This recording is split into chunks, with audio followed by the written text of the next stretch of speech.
It's July 2017, and in this construction video we're going to look at the advancements of the water intake works and the powerhouse cavern.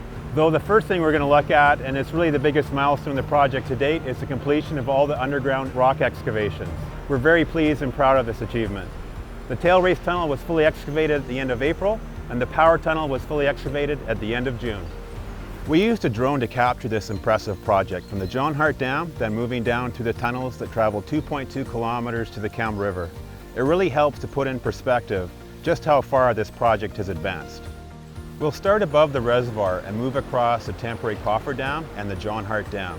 Water will enter the water intake and flow through a short tunnel under the dam. This is the concrete formwork for the new water intake works. Water from the intake will either flow out of the low-level outlet for fish habitat flows down Outfalls Canyon or enter the power tunnel shaft. We are now approaching the vertical power tunnel that's 6.5 meters in diameter. Water will drop about 65 meters before it elbows to a near horizontal slope down to the powerhouse that's nearly 1.6 kilometers downstream. The horizontal power tunnel is about 8.5 meters in diameter. During the rock drilling and blasting process, InPower BC was able to remove about 5 meters of tunnel length per blast. As we move down the tunnel, this is where water will enter the power tunnel manifold and move into the various inlets to the 3 turbines and generators, and when needed, the water bypass facility. The inlets narrow to increase the flow speed to the turbines. Once the water passes through the powerhouse, it will enter the 15-meter high surge chamber and turn 90 degrees, moving downstream into the tail race tunnel. These are the 3 turbine outlets that enter the surge chamber.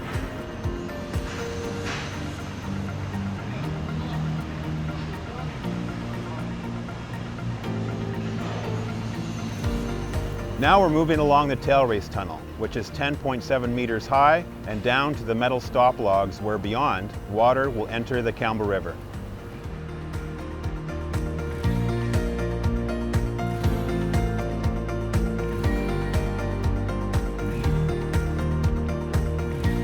The rock plug between the metal stop logs and the river will be removed at the end of 2017.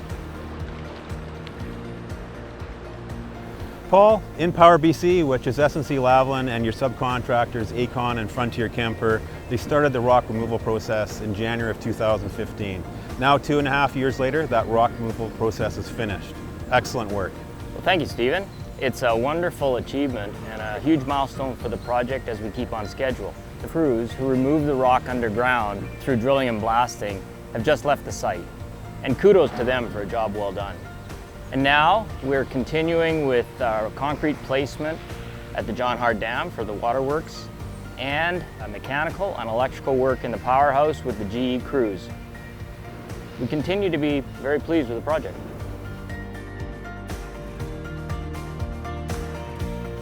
Here's a bird's eye view of turbine generator number 3, turbine generator number 2, turbine generator number 1, and the water bypass facility. The environment continues to be top of mind, everything from treating site construction water for water quality to recovering and relocating about 135 frogs from the construction site so far to date. We now have about 500 people working on the project here in Campbell River, and the project just surpassed 2.2 million person hours of work without a lost time accident. Until next time.